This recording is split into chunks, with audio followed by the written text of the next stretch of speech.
Hi, IWF. We're here with Robin, who was the third president of the IWF Florida chapter. Welcome, Robin. Thanks for being here. Thank you. Delighted. Tell us about your professional journey and how you got to be part of IWF Florida. Well, my professional journey started probably when I was 14 and decided I better get a job if I wanted to do anything with my life. I've been very fortunate. At the time I was with Southeast Bank, I started the first corporate foundation in the state of Florida, which was the Southeast Banking Corporation Foundation. And a couple of women who I hadn't known came to visit with me, Tarleton Jones, who is regrettably no longer with us, and Karen Johnson Street, who moved away but was just a tremendous force in this community. And they said, "We want to talk to you about an organization." And I looked at them and said, "I really don't join women's organizations. They haven't exactly been helpful to me in my career. But what is it you want to do? And let's talk about it." And they were just so compelling and so warm and wonderful that when the time actually came to help get this off the ground, I was more than happy to do it, and met some incredible women along the way. But Yeah. and when Southeast Bank closed, I would say some of the women from IWF absolutely rallied around that transition, and others did not. And that was always so telling to me because it reinforced why women don't join women's organizations. Women are not always 100% reliable. But I did find at the international level and even at the local level to some degree, there were women who cared passionately about what happened to other women and were there to provide, I would say, support and encouragement along the way. So I stayed involved, stayed in touch. I was asked to join the national board, which I was very happy to do. And then I was asked to transition to the smaller national board and was able to get other members involved and engaged, including Teresa Weintraub, who became ultimately a chairman of the international board. So it's fun to look back and see what's evolved. And it's fun to look forward and see people like you, Melanie, who are the next generation coming in and marching. Thank you. Well, tell us about those early years. What were the highlights of those early years of starting? And I guess it's 8 years ago now. Don't The count, don't count. yeah. But I think the highlight or the hallmark really of those early years, I look back and I laugh. And again, Arva Moore Parks McCabe, who is not with us regrettably anymore, when the International Women's Forum asked if we would host a national program, we looked at each other, Kay Apfel, Arva, myself, and Janae Sigers Molina. And we said, well, we're a chapter, and I said to Karen Johnson Street, we're a chapter of about 12 women, but I think we can do this. I think, we're small, but we're mighty. We know this community better than anyone. And I think if Arva were here today, she would take great pride in having done the first national conference with a Bahamian theme in Miami. We crossed cultures, we broke down silos. Janae was probably 7 months pregnant, I think, at the time she was chairing the gala. And so there are some very fond memories as I look back at a very small group of women, and we just made this happen out of, I think, sheer determination and a collective sense of good humor. Yes. That was Well, it. I had the pleasure of chairing the conference in 2018. So There you are. many years later, and I can agree that it's a great experience, although we had 150 members by then to We lean had on. a very small group. I mean, there were, Yeah. I think, a total maybe of 15, 16 people, and really 7 of us who knew what it meant because we had gone to some of the international conferences. We understood, and I had the very good fortune of having on a different path in my life, having met and known Jonathan Tish of Lowe's, and they had just opened the Lowe's down here. I called and said, "We really want to do it there. How can you help us? How can you make it possible?" And Lowe's had a member, Charlotte St. John, in their New York chapter, and I called her and I said, "I've just called Jonathan," and I told him to call you. I had never met her, but at that time, something's a little bit different. At that time, IWF, if you were an IWF member, you could pick up the phone and call another IWF member anywhere in the world and they would answer. Not necessarily the case right now, or so I am told from many members, which is regrettable because, again, I think that was one of the best parts of IWF.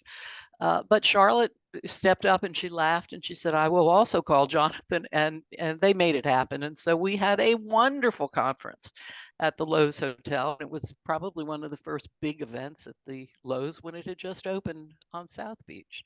So it Right. was a memorable time. Great. Well, let's talk a little bit about the international. I have found that international members are responsive. Tell me about the international conferences and the early days of what that meant for you.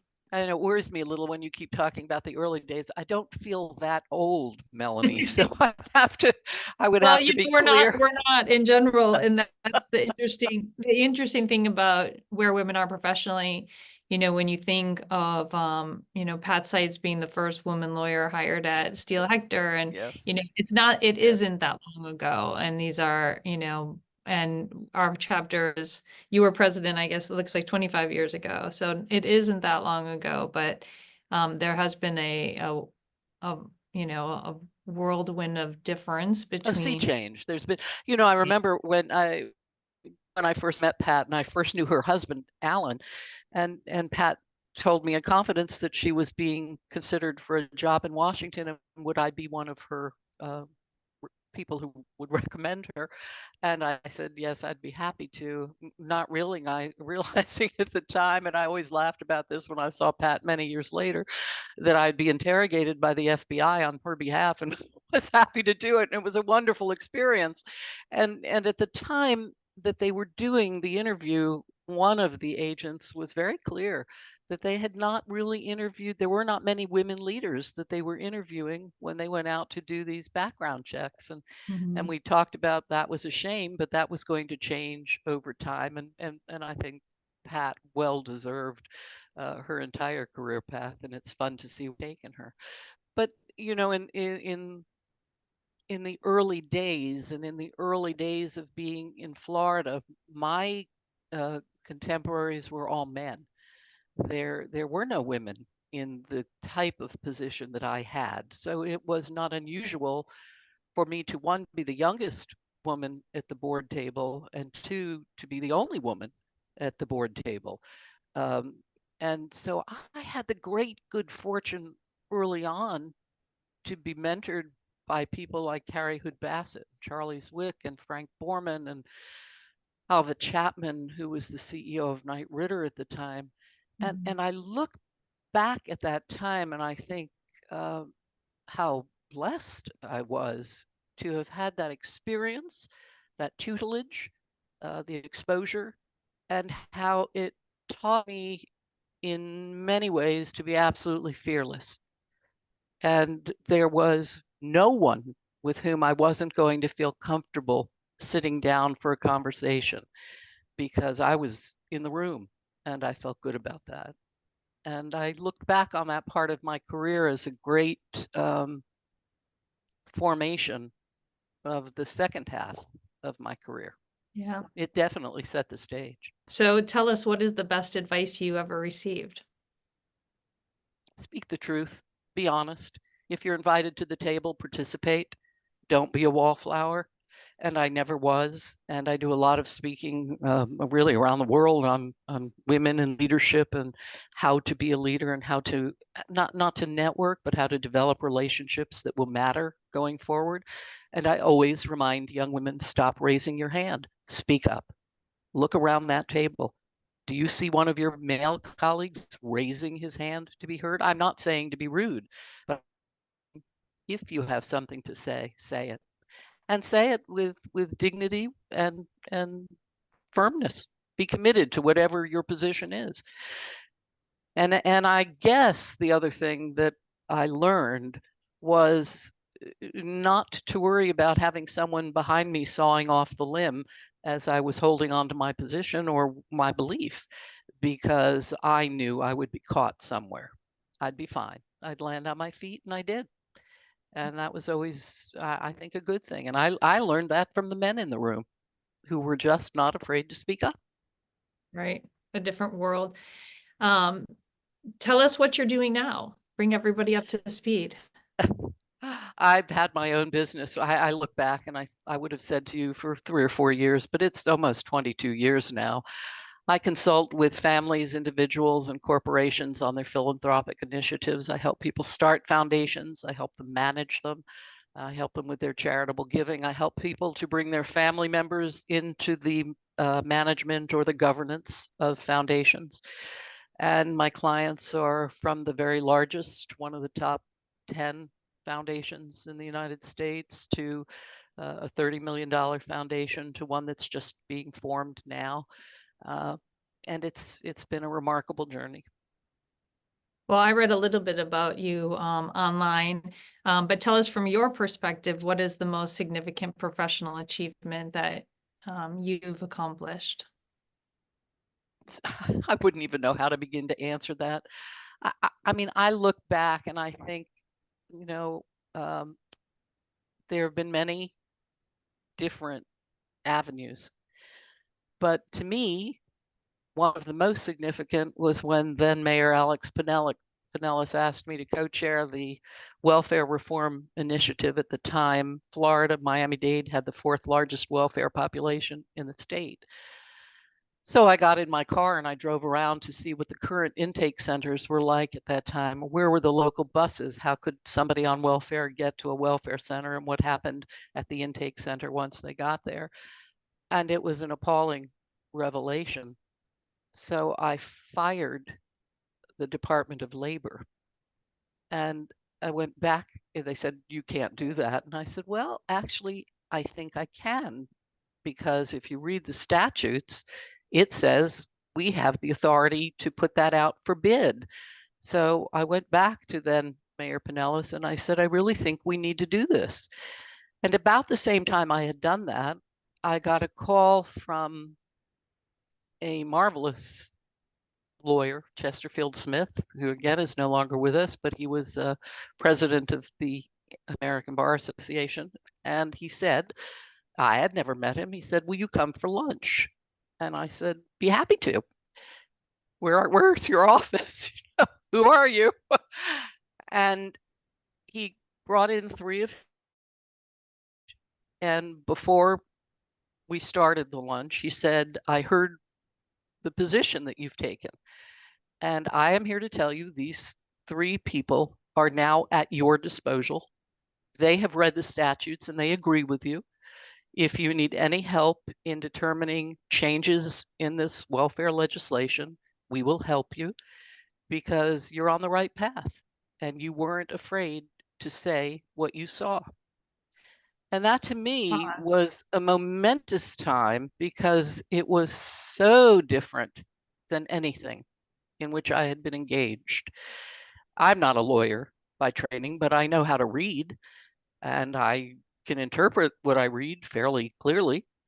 But to have someone like Chesterfield Smith and his law firm and his lawyers who were in my corner, and then years later, 2 years later, in that same environment, to have Michael Koznitsky step up when I was going to be threatened with a lawsuit from a major welfare provider. And they said, "One of the reasons we're here is because you are not afraid to tell what you see. You're not afraid to tell the truth." And so that to me, for better or for worse, and believe me when I tell you, Melanie, there are people who would rather I didn't. And I'm fond of saying, if you don't want my opinion, don't ask. It's okay. Yeah. But if you ask, I'm going to give it.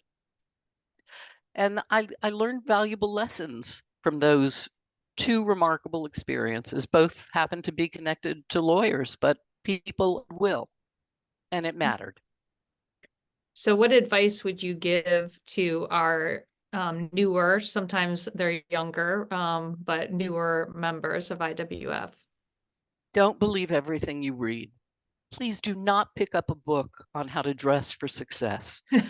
Please do not pick up a book that tells you how to succeed as a woman in business. Follow your instincts, believe in yourself, and chart your own path. And it will work. I've often said that I was not afraid of losing a job. I've worked since I was 14, and I wasn't afraid of hard work ever. But I also believe that if you lose a job based on your beliefs and your principles, you will find another one. And that's got to be your mantra. To thine own self be true. It's got to be your mantra. I am sure this is not the interview you expected, but I don't know how else to answer those questions. No, it's great. Well, speaking of books not to read, what books do you recommend? Well, again, probably not on your list of bestsellers at the moment, but I encourage people to read two books, The Little Prince and Horton Hatches an Egg. I think, Dr. Seuss summed it all up when Horton says, I meant what I said and I said what I meant, and the elephant's faithful 100%. That's all I ever ask for. Treat me honestly, treat me decently. And if you do all those things, and if you do what you say you're going to do, as the Little Prince would suggest, nothing's wrong. Nothing can go wrong. It can go in a different direction, but it won't go wrong. Yeah. What is an exciting or memorable adventure you had that was not part of your career? I've had a lot of good ones, but I would say once was having the opportunity to participate in Skip Barber's International Race Car School, where you drive a Formula Ford race car. I love driving, and my husband knew that, and so for a birthday gift one year, I got a day at Skip Barber's International Race Car School, and I loved it. I thought it was great. That's great. And non-professionally, what are you learning about now? I think I'm learning that the world is not as I had anticipated it would be at this stage in my life, that there is such chaos out there, both politically, socially, and economically, that maybe we haven't done our jobs as well as we had hoped we had in preparing for the future, because the future is not what we prepared for. And I look around at this chaos and I wonder, where are the future leaders of this world, and why aren't they gathering on making us better? Somewhere between the disaster in Israel, the disaster in Ukraine, the disaster in Washington, D.C., and our own political system, we are, and what's going on with the climate, we're on a collision course, and it's worrisome. And I wonder about the next generation. We had done so much in trying to protect and prepare the next generation for what was to come. And now what was to come is no longer quite what we thought it was. And I think that's a challenge for all of us. Yeah, something we all need to be learning. And I wonder, have you come across any answers in your looking? There are pockets of answers, but we don't seem to be able to amplify them. And it all comes back to the fact that we've lost the art of discourse. We don't talk to one another. We anticipate what others are going to say before they can say it. And so we anticipate what our answer is going to be before we hear the question. Not listening well. We're just not listening. Yeah.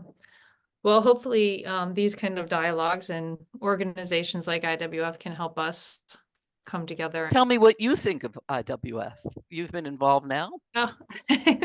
quite a while. Yes, I was president during the pandemic years. So Hard. we had to do a lot of transition.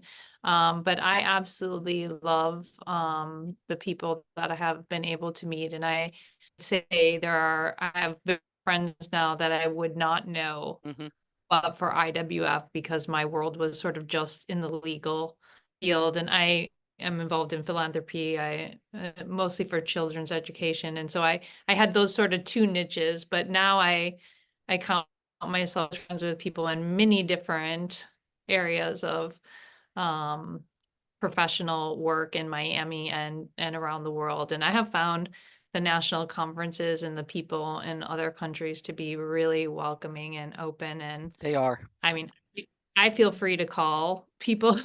So I think part of what you're hearing, maybe it's mixed results because, the organization has gotten bigger, but I have found that, I was in Rome and I reached out to someone I had met at a conference and they invited me to their Easter social and I found myself Yes. at a lovely event. So I think it's amazing. That's And the best. That's the best of it. It really is wonderful, and I hope you all take advantage of it. And it's encouraging people to be receptive when someone reaches out to call them. It really matters. yes, That and does. we have tried to be great hosts here in Miami when people reach out to us. So I appreciate you and your willingness to do the work and not that long ago 20 It's all right. in It's that not that long ago time frame. So thank you. You have any last things you want to say to the IWF community in Florida? I hope it continues, and I'd certainly be happy to reconnect to the chapter. I'm a member of the IWF North Carolina. We have a summer home up there, so I'm up there in the summer. And I dropped my membership 10 years ago when I moved, mainly because it just didn't seem, I didn't feel the connection. But I'd certainly be happy if there was any interest to re-engage with the Miami chapter. It's certainly my Please. pleasure to see it grow. I'm thrilled that there's new leadership. I'm thrilled that some of the folks who have been involved back in 2008 are still engaged. I think that's a good thing. It's a good thing. Yeah, I think it's incredible. So we're still the first Monday of the month. So next time you're in Miami, for sure reach out and we'll get you back connected in. Terrific. And Lovely. we end every interview by asking if you were in charge of the playlist, what song would be playing next? I did it my way. Great choice. Thank you so much, Robin. Pleasure to meet you. Thank you for your time.